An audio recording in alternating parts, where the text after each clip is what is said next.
പ്രിയപ്പെട്ട മക്കളെ, ലോകത്തിന്റെ വിവിധങ്ങളായ ഭാഗങ്ങളിൽ ഇരുന്നു കൊണ്ട് കർത്താവിന്റെ വചനം ശ്രവിച്ച് അനുഗ്രഹം പ്രാപിക്കുവാൻ ജെറുസലം വചന കൂടാരത്തിൽ നിന്നും 3 മിനിറ്റിന്റെ പ്രാർത്ഥനയിലേക്ക് ഇപ്പോൾ സന്നിഹിതരായിരിക്കുന്ന എല്ലാവരെയും ഞാൻ ആത്മാവിൽ നിങ്ങളെ കാണുകയാണ്.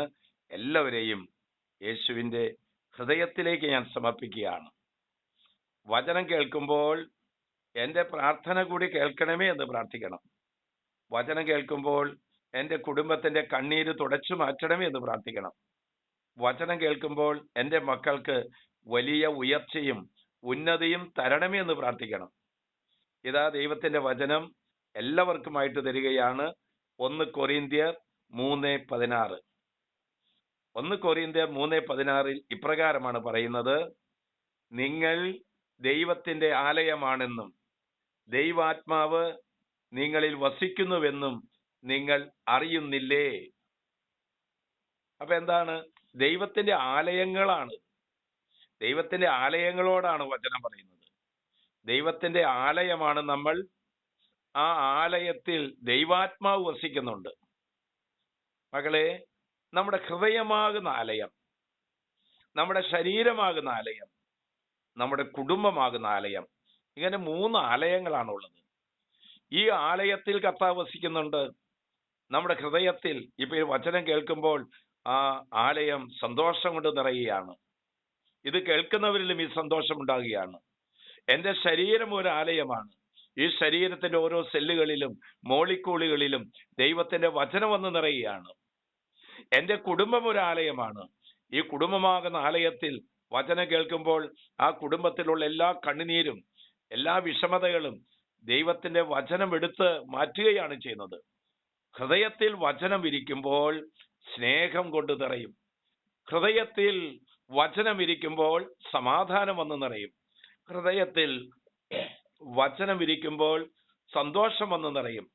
ഏതെങ്കിലും കുടുംബങ്ങളിൽ സന്തോഷമോ സമാധാനമോ ഒക്കെ വറ്റിപ്പോയിട്ടുണ്ടെങ്കിൽ ഈശോയോട് പറയണം, എൻ്റെ ഹൃദയമാകുന്ന ദൈവാലയത്തിലേക്ക് നീ വരണമേ, എൻ്റെ കുടുംബമാകുന്ന ദൈവാലയത്തിലേക്ക് വരണമേ, എൻ്റെ ശരീരമാകുന്ന ആലയത്തിലേക്ക് നീ വരണമേ. അങ്ങനെ നമ്മൾ പ്രാർത്ഥിക്കുമെങ്കിൽ നമ്മളെ ആക്രമിക്കാൻ കടന്നു വരുന്ന സകല ശക്തികളെയും വചനം എടുത്തു മാറ്റുമെന്നുള്ളതാണ്. അതുകൊണ്ട് കർത്താവിനോട് നമുക്ക് പ്രാർത്ഥിക്കാം. ദൈവം നമ്മെ ഓരോരുത്തരെയും സമൃദ്ധമായിട്ട് അനുഗ്രഹിക്കട്ടെ എന്ന് പ്രാർത്ഥിക്കുകയാണ്.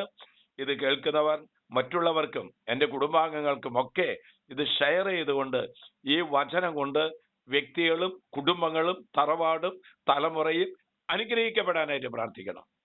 പിതാവായ ദൈവമേ, ആശ്വാസപ്രദമായ രാത്രി, പ്രതീക്ഷാ നിർഭരമായ പ്രഭാതം, സൽപ്രവർത്തികൾ നിറഞ്ഞ ദിവസം നൽകി അവിടുന്ന് ഞങ്ങളെ അനുഗ്രഹിക്കണമേ.